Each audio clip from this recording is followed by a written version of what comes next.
देख रहे हैं CS न्यूज में। हूं कमलेंद्र झा। ये खबरों की शुरुआत करें और सबसे पहले कुछ चुनावी बात करें। सीतामढ़ी से नवनिर्वाचित सांसद सुनील कुमार पिंटू ने अपने जीत का श्रेय प्रधानमंत्री नरेंद्र मोदी और बिहार के मुख्यमंत्री नीतीश कुमार को दिया है। सीतामढ़ी से नवनिर्वाचित सांसद सुनील कुमार पिंटू ने अपनी जीत का श्रेय प्रधानमंत्री नरेंद्र मोदी और बिहार के मुख्यमंत्री नीतीश कुमार को दिया है। उन्होंने कहा, जो जनता ने डबल इंजन की सरकार को काम करने के लिए वोट दिया है। राजद पर निशाना साधते हुए उन्होंने कहा, जो बुझता हुआ दिया है, अब लालटेन की जरूरत भी नहीं है। तेजस्वी यादव पर निशाना साधते हुए उन्होंने कहा, जो बबुआ संविधान बचाने चलते हैं और वोट भी नहीं देते हैं, ऐसे में संविधान कैसे बचेगा। मेरे सीतामढ़ी सीट से जीत का सारा श्रेय माननीय प्रधानमंत्री जी और माननीय मुख्यमंत्री जी को जाता है कि डबल इंजन की सरकार, डबल विकास हो, ये पूरे बिहार की जनता ने इस बार मन मनाया है कि इस दफ़ा डबल इंजन से बिहार में काम हो और पूरे 39 सीट पर जनता ने इसीलिए अपनी सहमति की मोहर लगाई। इस बार आरजेडी का सूत्रा साफ हो गया है। देखिए, बुझता हुआ तो पहले ही से दिया था, अब लालटेन कहाँ जल रहा है। हर घर में बिजली पहुंच गई। जो बिजली बची हुई थी प्रधानमंत्री जी और मुख्यमंत्री जी दे दिए। अभी 22 घंटा 23 घंटा बिजली रह रही है। अब हमको बतला दीजिए, आप लोग गाँव में घूम कर कहीं लालटेन जलते हुए देखे हैं क्या? तो लालटेन जहाँ जलिए नहीं रहा है तो वहाँ बचेगा क्या? इसको नहीं लग रहा है कि हार के बाद महागठबंधन में बड़ी छूट की संभावना हो सकती है? कोई बड़ी बात ने बयान दिया है। ये उनके घर के मैटर है। अब उनके घर में तो पहले ही से विरोध था, जब दोनों भाई में ही विरोध था।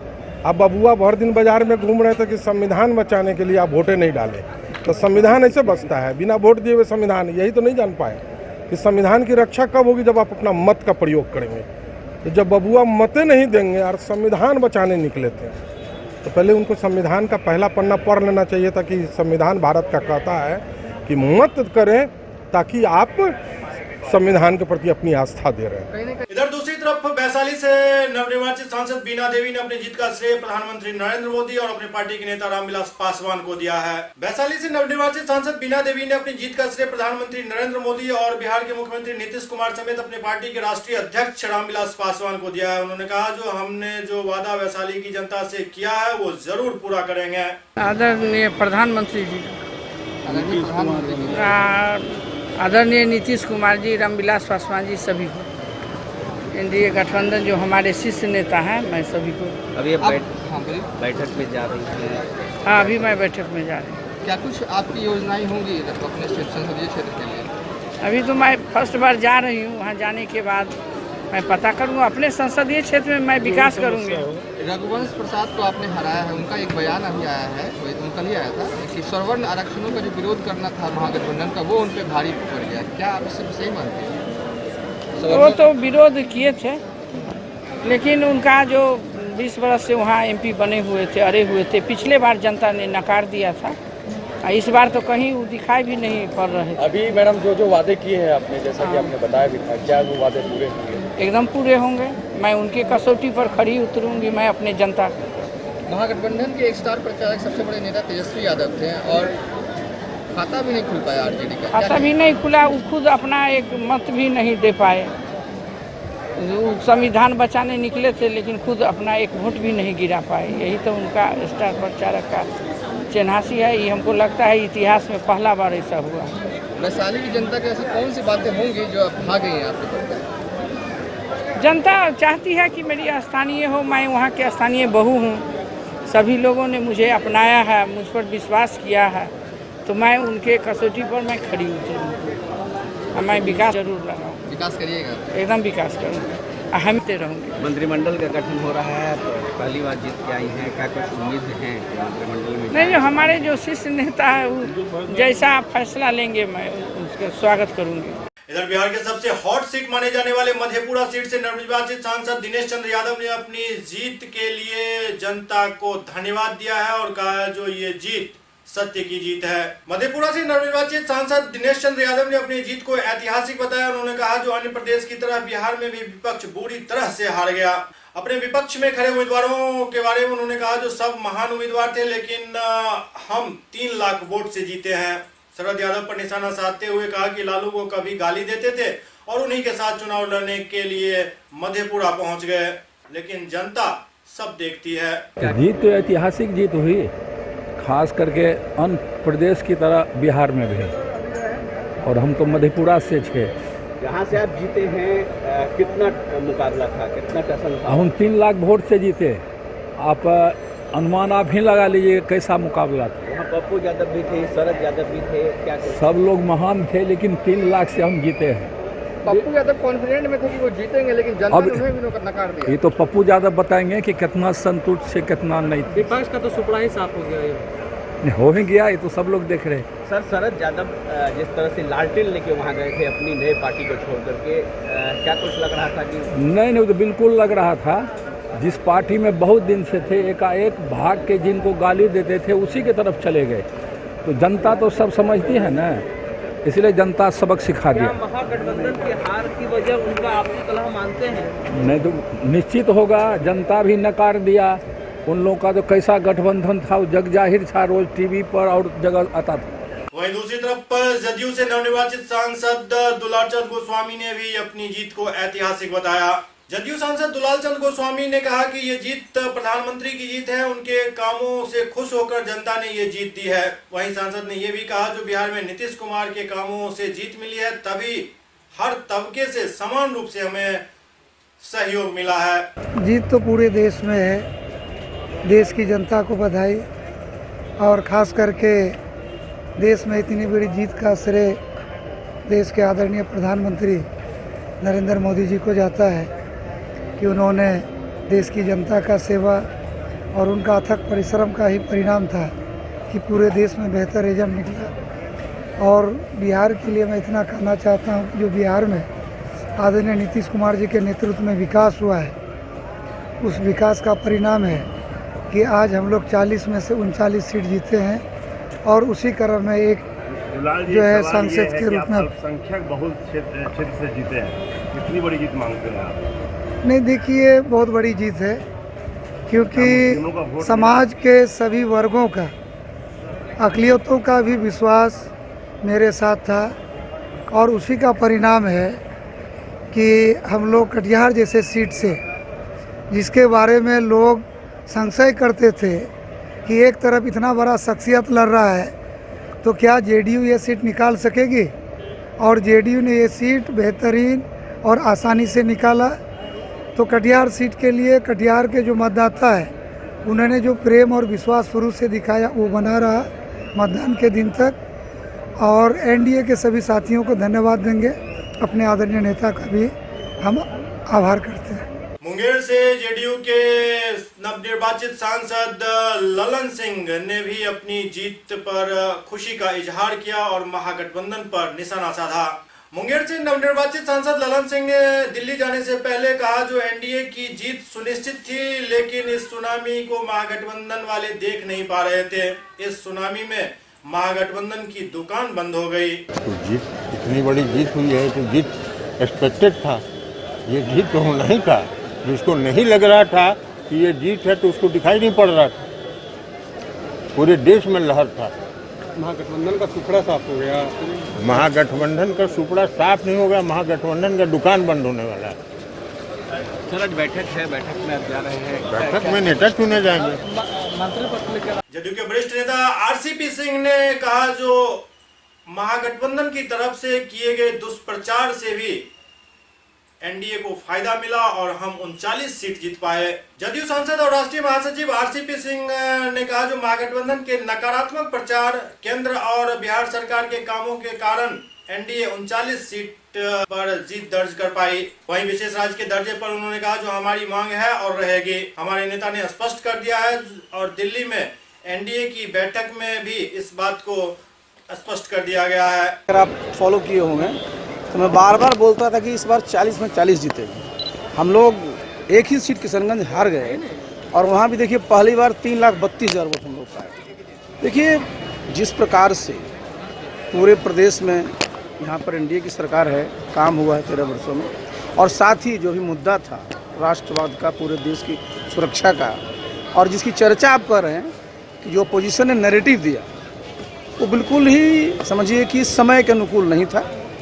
और इसलिए अभी जो जीत है वो तो सब लोग देख ही रहे हैं कि भाई जो जीत हुआ है वो विकास के नाम पर जीत हुआ है, और आगे भी समझिए यही हम लोग का एजेंडा रहेगा। एनडीए की बैठक होगी सर, विशेष दर्जा की चर्चा हो सकता है, उस पर भी चर्चा आज एनडीए की बैठक है, उसमें जो नेता का चुनाव होता है उसके लिए, और विशेष राज्य के दर्जा के बारे में तो हमारे माननीय मुख्यमंत्री जी ने अभी भी बोला था, और हम लोग की एनडीए की भी बैठक हुई तो उसमें भी प्रधानमंत्री जी ने स्पष्ट रूप से कहा कि जो राज्य हैं और जिन राज्यों में विकास में काफ़ी मतलब समझिए कि अंतर है, तो इस प्रकार की नीतियाँ बनाई जानी चाहिए कि जो गैप है, जो डेवलप्ड स्टेट है और जो हमारा डेवलपिंग स्टेट है, उस दूरी को कम करना चाहिए।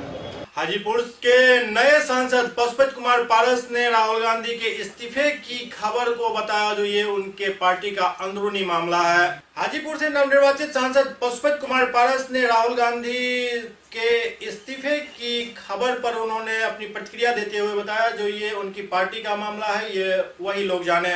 अरे भाई उनके अपने पार्टी का मामला, इस्तीफा देंगे उससे हमको क्या मतलब। वहीं दूसरी तरफ खगड़िया से लोजपा के नवनिर्वाचित सांसद महबूब अली कैसर ने भी अपनी जीत पर खुशी का इजहार किया। लोजपा सांसद महबूब अली कैसर ने कहा जो जाति और धर्म से ऊपर उठकर लोगों ने इस बार वोट किया है, जातिवादी प्रथा अब खत्म हो रही है, देश के लिए अच्छी खबर है, सरकार गरीबों के हित में काम करेगी, महागठबंधन के लोगों को हार पर चिंतन करने की उन्होंने सलाह दी।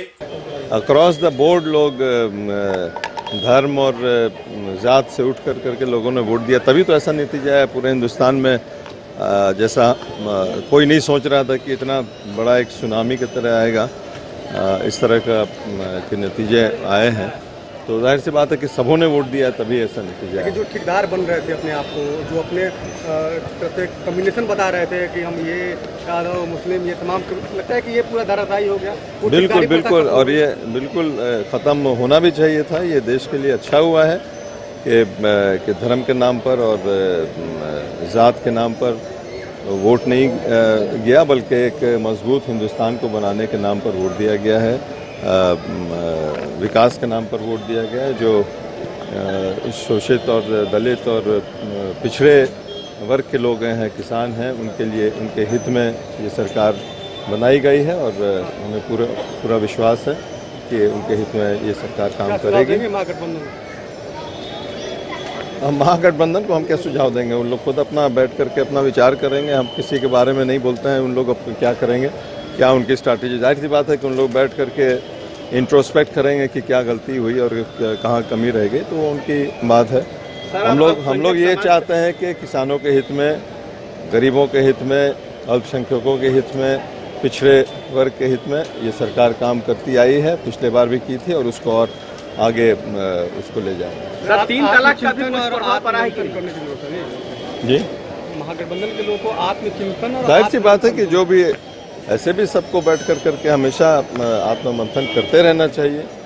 ऐसा बात नहीं है कि हम लोग को बहुत, एनडीए को बहुत मेजॉरिटी है, हम लोग सोच फिक्र नहीं करें, हम लोग को भी फिक्र करना चाहिए कि और भी किस तरह से इंक्लूसिव पॉलिटिक्स हम लोग करें, इसमें विचार करने की हम लोग को भी ज़रूरत है, उन लोगों को तो है ही है। दरभंगा के नवनिर्वाचित सांसद गोपाल जी ठाकुर एनडीए की बैठक में शामिल होने के लिए दिल्ली पहुंचे, जहां दिल्ली हवाई अड्डे पर उनका भव्य स्वागत किया गया।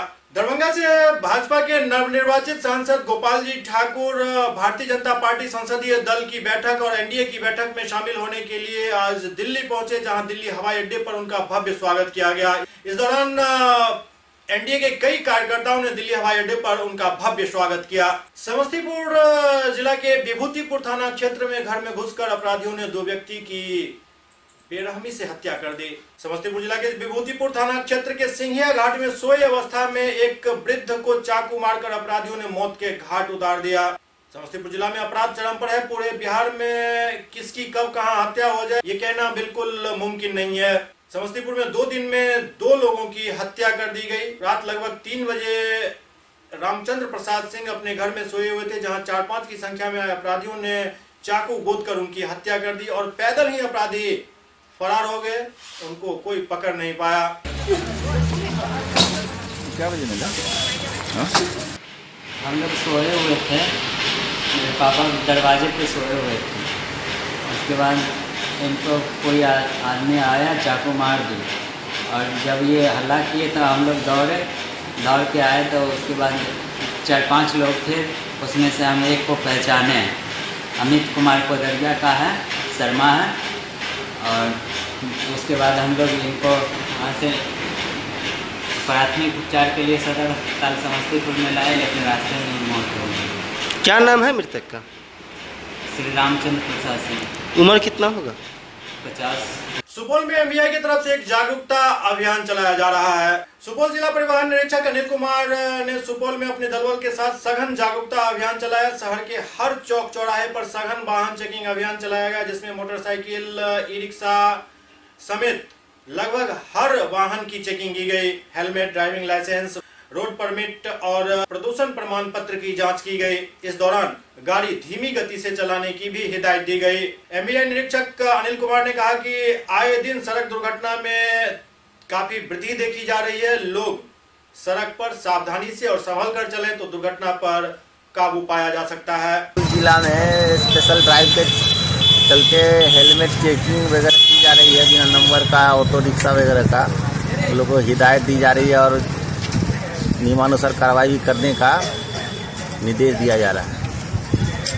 और यहाँ के आम जनता से भी आग्रह है कि आप लोग भी उन लोगों को जागरूक करने की कोशिश करें, ताकि एक्सीडेंटल केस जो हो रहा है आजकल बिना हेलमेट के कारण उसको कम किया जा सके। इधर दूसरी तरफ दरभंगा में भी एमवीआई की तरफ से सघन वाहन चेकिंग अभियान चलाया गया, जिसमें कई गाड़ियों का चालान काटा गया। दरभंगा में भी एमवीआई के कार्यालय के गेट पर ही वाहन चेकिंग अभियान चलाया गया। इस दौरान दोपहिया वाहन पर खासकर हेलमेट की जांच की जा रही थी और चार पहिया वाहन में सीट बेल्ट लगाने की हिदायत दी जा रही थी। इस दौरान कई गाड़ियों को रोका गया, उनकी जांच की गई और चालान भी काटा गया।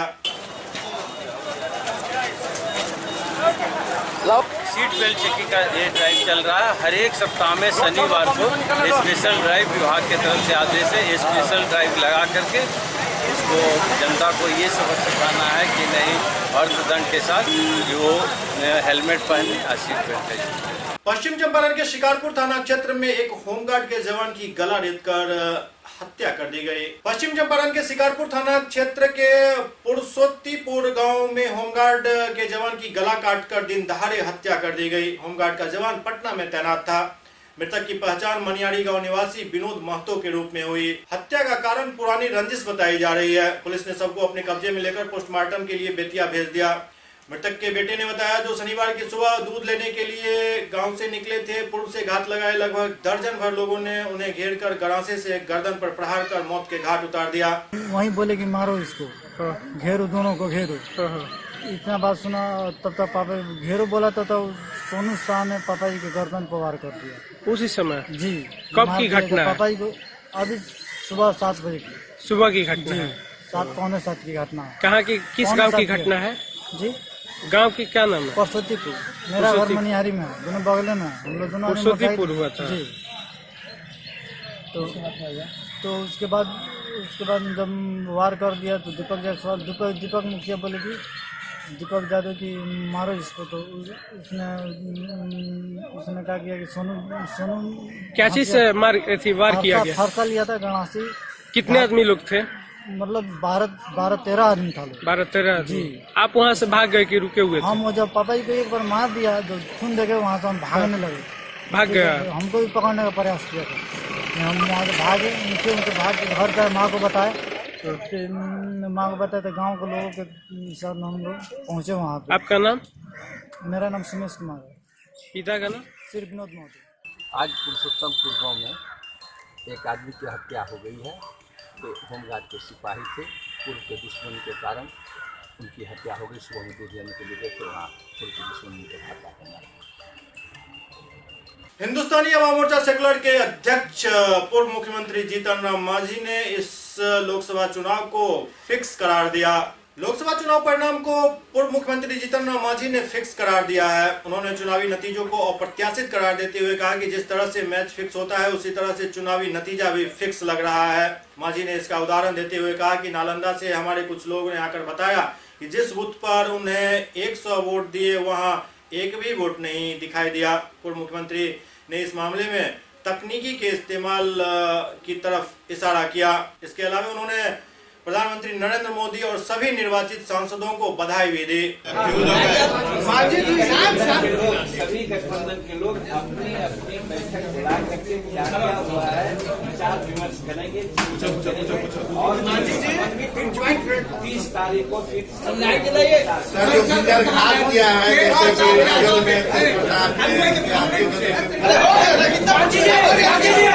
सर तेज प्रताप यादव लगातार कैंपेनिंग कर रहे थे। जहानाबाद सीट हम लोग काफी कम मार्जिन से हार गए। आपको लगता है कि तेज प्रताप यादव ने कानून तोड़ा है, उस पर कार्रवाई होनी चाहिए? नहीं, बाद में आप लोगों ने देखा होगा कि तेज प्रताप भी साथ मिलकर के के साथ कंपेनिंग किए हैं। रही बात जहानाबाद में अगर निर्दलीय उम्मीदवार दिया गया था तो उसके बारे में जब पूछा गया तो गए वहाँ विचार करने नहीं गए। हम लोगों ने उनको टेलीफोन छाप मिल गया था, टेलीफोन साथ वोट सब इसलिए मैं समझता हूँ कि तेज प्रताप जी का इसमें क्या समझौता है, इस पर अब वो यानी कि राजद के लोग भी 28 तारीख को बैठ रहे हैं, उसमें वो लोग चर्चा करेंगे और उन लोग क्या चर्चा करते हैं, हम क्या चर्चा करते हैं, हिंदुस्तानी अवाम मोर्चा के अलावा जो PIP है वो क्या चर्चा करते हैं, यार पर क्या चर्चा करते हैं, सबकी बातें एक बार 30 के बाद जब NDA में जा सकते हैं। राजद का वोट ट्रांसफर नहीं हो पाया हम इसके लिए नहीं, देखिए मैंने कहा इसमें राजद का वोट ट्रांसफर नहीं हुआ, ये नहीं कहा जा सकता। कर सकते हैं कि हिंदुत्व का बात फैला करके और हमारे गरीब तबके के लोगों को नारा दिया गया, उसमें लोग और तीसरी बात पैसे का भी बहुत आरक्षण और फिर हम समझते हैं सत्ता का भी दुरुपयोग हुआ है। ये सब मिल करके वहाँ पर परिणाम इस तरह से आया है, इसलिए एक चीज को उसके लिए नहीं बना। मांझी जी जाएंगे आपको एनडीए में, कहीं न कहीं पुत्र मोह में मांझी ने एनडीए छोड़ा था, ये कबूल करते हैं? नहीं, ये बात बहुत पहले हम कर चुके थे कि हमने एनडीए सिद्धांत बस छोड़ा था, वो छोड़ा था कि हमारे जो न्यायपालिका है उसमें आरक्षण होनी चाहिए, प्रमोशन में आरक्षण होनी चाहिए, कॉमन स्कूलिंग सिस्टम लागू होना चाहिए। इन सब बातों पर पहले हमको एश्योरेंस मिला था। जब एश्योरेंस नहीं मिला 3-3.5 साल तक उनके साथ रहे। उसके बाद जब लालू जी से बात हुई, लालू जी ने कहा महागठबंधन में आप आइए, महागठबंधन का जब हम लोगों की सरकार आएगी तो इन सब सारी बातों को हम लागू करेंगे। इसीलिए हम पर आए का सवाल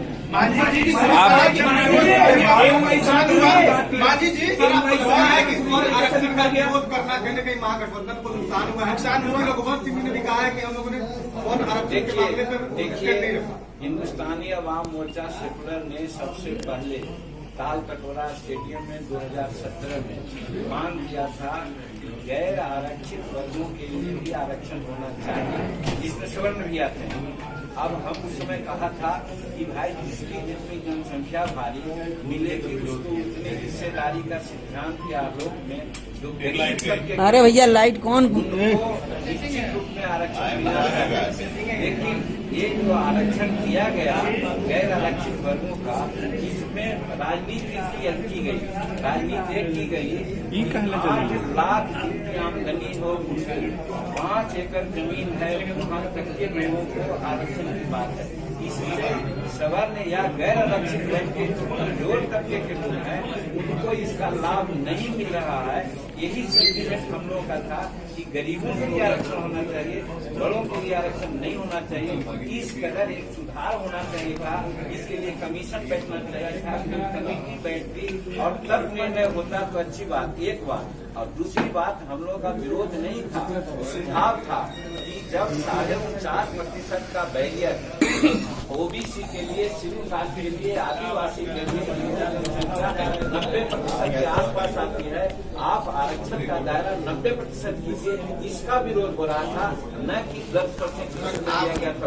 ललित नारायण मिथिला विश्वविद्यालय के अंतर्गत आने वाले सीएम साइंस कॉलेज में दीक्षांत समारोह का आयोजन किया गया। इस दीक्षांत समारोह में मुख्य अतिथि के तौर पर उपस्थित थे ललित नारायण मिथिला विश्वविद्यालय के vice chancellor professor Surendra Kumar Singh. महाविद्यालय स्तर पर दीक्षांत परंपरा की शुरुआत दरभंगा के सीएम साइंस कॉलेज में हुई है। सत्र 2015-18 के कुल 136 विज्ञान स्नातकों को उपाधि प्रदान की गई। मिथिला पेंटिंग और मिथिलाक्षर लिपि से सजे आयोजन स्थल ने लोगों को खूब लुभाया। दीक्षांत समारोह की अध्यक्षता करते हुए मुख्य वक्ता अतिथि ललित नारायण मिथिला विश्वविद्यालय के vice chancellor professor Surendra Kumar Singh ने सर्वप्रथम महाविद्यालय स्तर पर दीक्षांत समारोह के आयोजन की प्रदेश स्तर पर पहली नींव रखने वाले सीएम साइंस कॉलेज परिवार को बधाई दी। उन्होंने अपने संबोधन में कहा कि मिथिला की हृदय स्थली पर अवस्थित इस महाविद्यालय में आना उनके लिए किसी तीर्थ से कम नहीं है, क्योंकि स्थापना काल से ही सारस्वत उपलब्धियां के लिए चर्चित रहने वाले इस महाविद्यालय को अनेक शिक्षा अनुरागियों ने समय समय पर पल्लवित एवं पुष्पित करने का काम किया है। समारोह में दीक्षांत अभिभाषण में प्रसिद्ध वैज्ञानिक पद्मश्री डॉक्टर मानस बिहारी वर्मा ने अपने संबोधन में कहा कि सीएम साइंस कॉलेज की उपलब्धियों की खुद की खींची लकीर को बड़ा करने का जज्बा रखने वाले शैक्षणिक संस्थान में से एक करार दिया। उन्होंने कहा जो एक अच्छा नागरिक बनने के लिए जरूरी उपायों की चर्चा होनी जरूरी है।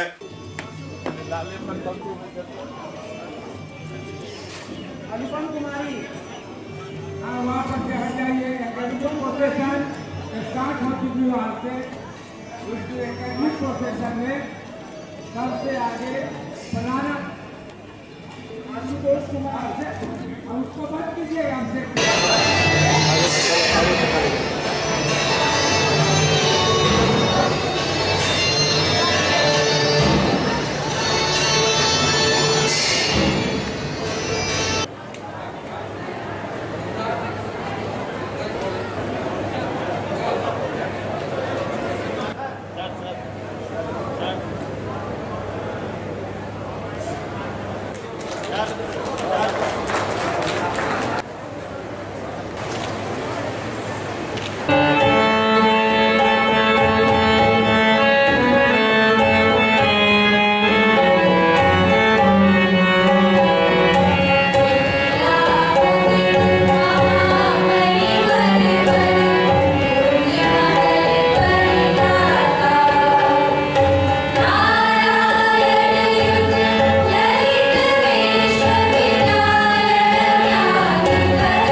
स्थापना का संकल्प लेते हुए विधिवत प्रस्ताव पारित किया था और तदनुसार सन 1938 ईस्वी में इस महाविद्यालय की स्थापना की गई।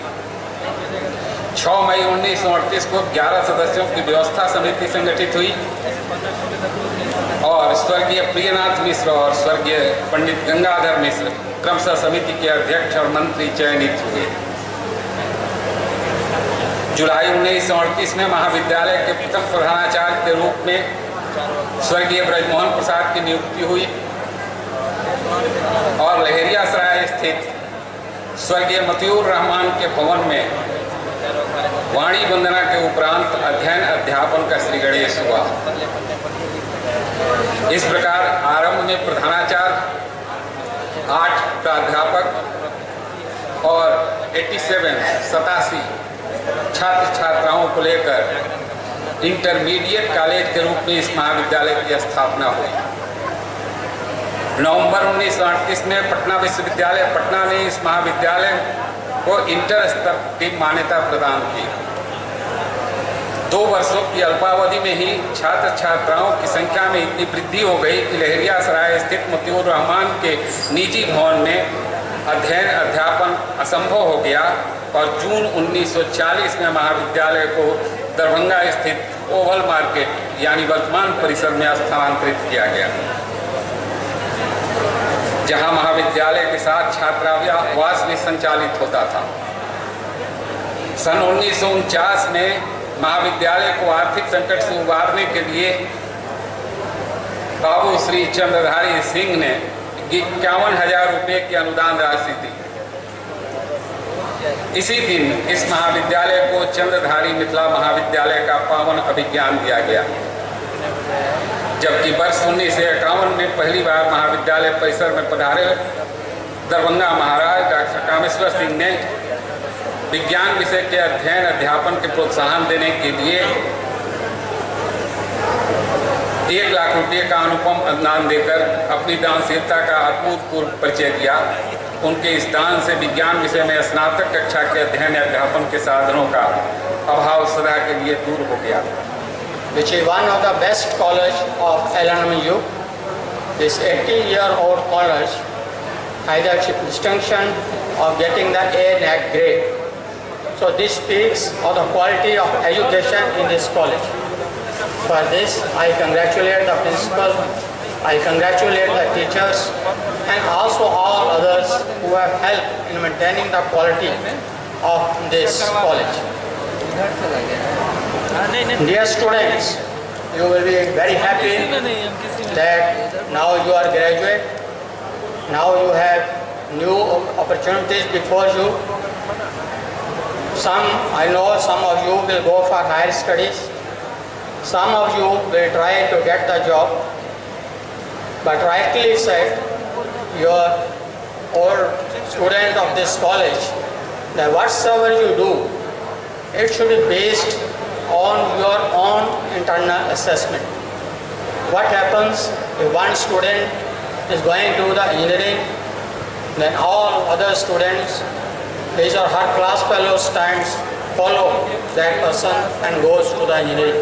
नहीं ज्ञानेन सदृशं पवित्रमिह विद्यते तत् स्वयं योग संसिद्धः काले नात्मनि विन्दति।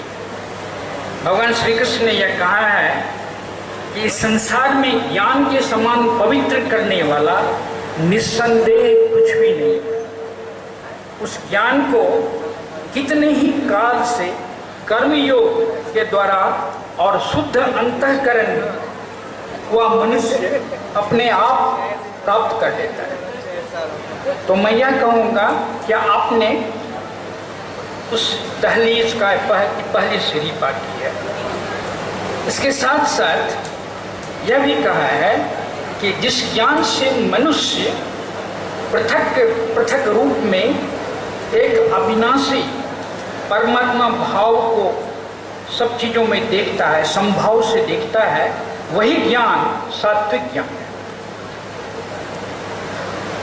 आप जब इसमें जाएंगे और आपने जो यहाँ पढ़ा है, आगे भी पढ़ते होंगे कि जिसको कहते हैं ना intrinsic unity of the nature, सब में एक ही भाव से देखिए, एक ही चीज को देखिए। The quest of knowledge brings a person nearer to nature and its exquisite and variegated mystery and beauty. The history of mankind is replete with those great men who lived a righteous life, a life of self-discipline, simplicity and pursuit of knowledge. They disdained the advice rendered by their contemporaries to be realist and question the assumptions, notions, dogmas, beliefs held by the compatriots of their time.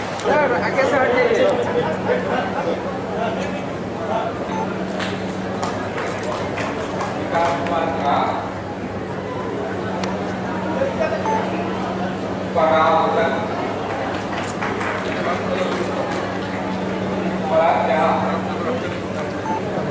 मैं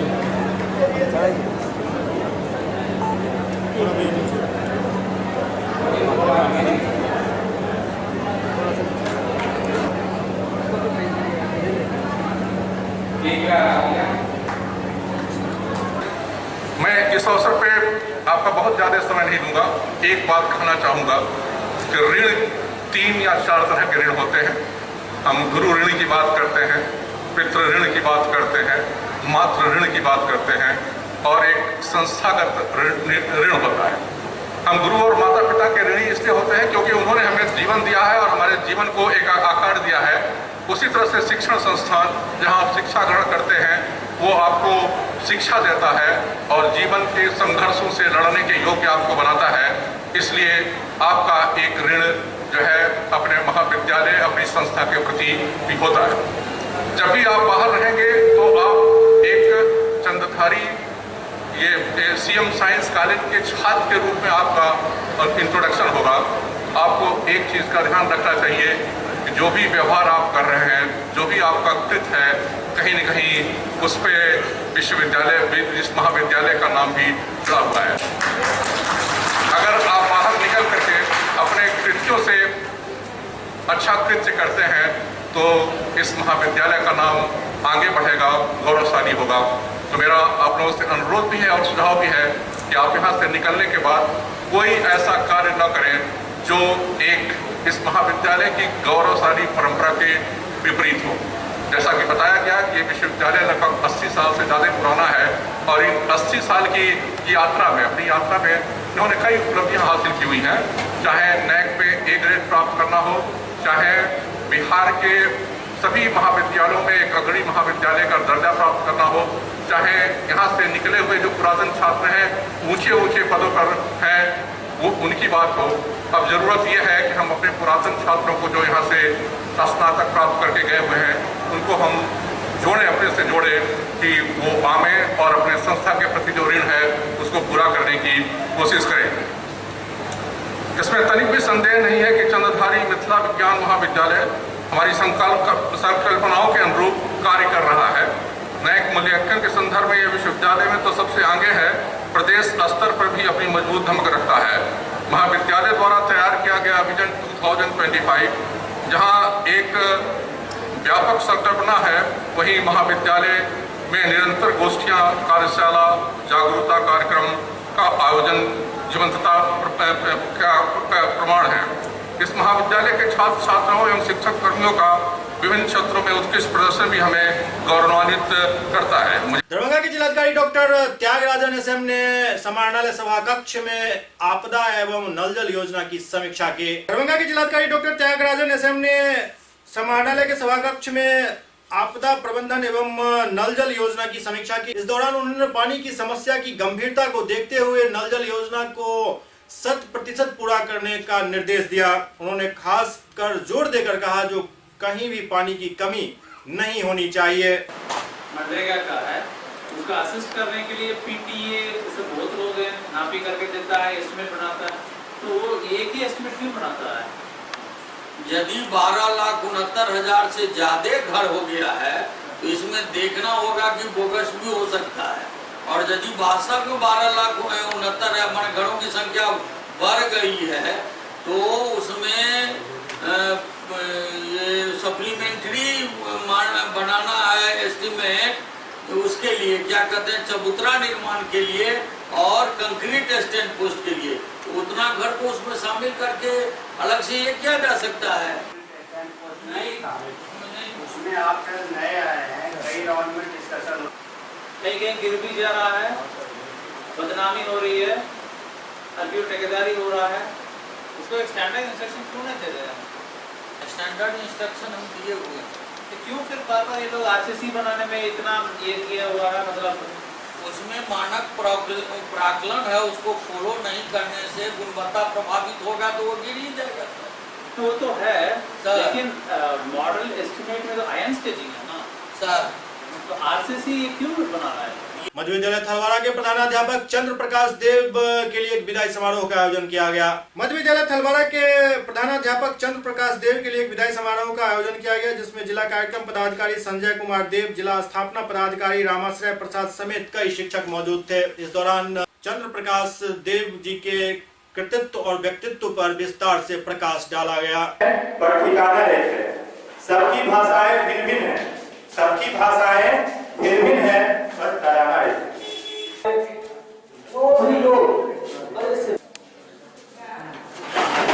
यही कहेंगे कि आगे भी अपने को सेवानिवृत्त नहीं माने, सक्रिय रहें, काम करते रहें, यहाँ के शिक्षकों को सहयोग करते रहें और जहाँ तक मन पड़े सभी का सहयोग करें, पूरा सक्रिय रहें, शानंद रहें, बस इतना ही। विदा होने वाले देव जी हम लोग सहपाठी हैं, मैट्रिक स्तर तक की शिक्षा एक साथ प्राप्त किए हैं और अभी भी इनके घरेलू नाम से ही हम पुकारते हैं। तो रिटायर्ड हो रहे हैं, लेकिन यही मेरा कहना है जो टायर्ड नहीं होंगे।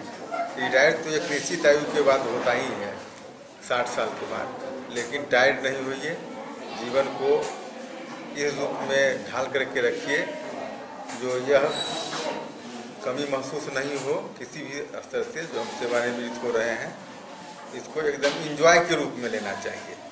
सेवानिवृत्त हुए हैं, इसको एंजॉय कर रहे हैं। अब विभागीय फसकंडा जो था उससे मुक्त भी हो रहे हैं। अवकाश प्राप्त हम 30 अप्रैल को ही कर चुके हैं, 30 अप्रैल 19 को अवकाश प्राप्त कर चुके हैं, लेकिन कुछ ऐसा कारण होता गया। इस स्कूल के प्रधानाध्यापक 6 मई तक अति में चुनाव में थे और इसके बाद कुछ हमारा घरेलू काम आ गया, इसलिए अति में विदाई समारोह में विलम्ब हुआ। लेकिन सब होते आज विद्यालय बंद हो रहा था। लंबी छुट्टी के बाद विद्यालय जून में खुलेगा, 28 जून को, इसलिए आगे रखा गया। शनिवार का दिन था कि लोगों को आने में बहुत सारे शिक्षकों को आमंत्रित किया गया था कि शनिवार है 10 बजे बाद लोग आ जाएँ, 11 बजे कार्यक्रम होगा। आने वाले नई पीढ़ी के शिक्षकों के लिए क्या संदेश देंगे? शिक्षक और बच्चों के लिए शिक्षक मार्गदर्शन देते रहें और बच्चों को देते रहें मार्गदर्शन। क्या शुभ नाम हुआ? चंद्र कृष्ण देव। आज के इस विदाई समारोह में हम लोग अपने वरीय मित्र श्री देव बाबू के विदाई समारोह में आए हैं और हनुमान नगर प्रखंड का यह परिपाटी रहा है कि जब भी हमारे कोई शिक्षक या हमारे प्रधानाध्यापक सेवानिवृत्त होते हैं तो उनके सम्मान में हम लोग बधाई समारोह करते हैं। विदाई समारोह नहीं करते हैं बल्कि बधाई समारोह करते हैं। और आप इससे पहले जैसे आपने सर से बात किए थे तो गर्मी छुट्टी जो 27 मई से होने जा रहा है, तो हम अभी कुछ देर पहले मध्य विद्यालय गोठियारी में थे। तो गर्मी छुट्टी में हम लोगों ने अपने तरफ से होमवर्क बच्चे को दिलाने का काम किया है और प्रोजेक्ट वर्क बच्चे करके आएंगे इस छुट्टी में। इसके लिए सब विशेष प्रावधान कराया गया है मध्य विद्यालय गोठियारी में। इसी तरह से अधिकांश मध्य विद्यालयों में हम लोगों ने इस तरह का, उखरा में भी हम लोगों ने समर कैंप चला रहे हैं उखरा विद्यालय में। तो यही हम लोगों का परिपाटी रहा है और आप भी जानते हैं कि इस प्रखंड की स्थिति क्या है और हमारे डीपीओ साहब के आशीर्वाद से और बीओ साहब के आशीर्वाद से हम लोगों ने इस प्रखंड को सजाने का काम किया है और 100% विद्यालय में आपको जाएंगे तो सब कुछ आपको व्यवस्थित मिलेगा। इसी के साथ अपनी वाणी को हम विराम देते हैं। आज होकर के आज से विद्यालय में गर्मी छुट्टी होने जा रहा है, कितने दिनों की छुट्टी होगी और इस बीच में छात्र छात्राओं के लिए क्या व्यवस्था? 27 जून तक छुट्टी रहेगी। 28 तारीख को सभी सरकारी प्रारंभिक विद्यालय खुलेंगे। इस बीच जो भी मध्य विद्यालय वहाँ के हेडमास्टर छुट्टी में नहीं रहते, उनको छुट्टी नहीं होती है। अन्यथा वो किन्हीं न किन्हीं को वो अपना प्रभारी बना करके ही जाते हैं। इसलिए जो भी विभागीय प्रतिवेदन होगा वो अपना छुट्टी में बैठकर तैयार कर देंगे। कुछ निर्देश भी दिया गया है? विशेष अभी कोई निर्देश नहीं है। SCS न्यूज के इस अंक में अभी इतना ही। अगले अंक में फिर कुछ और समाचारों के साथ उपस्थित होंगे। तब तक आप देखते रहिए SCS न्यूज। नमस्कार।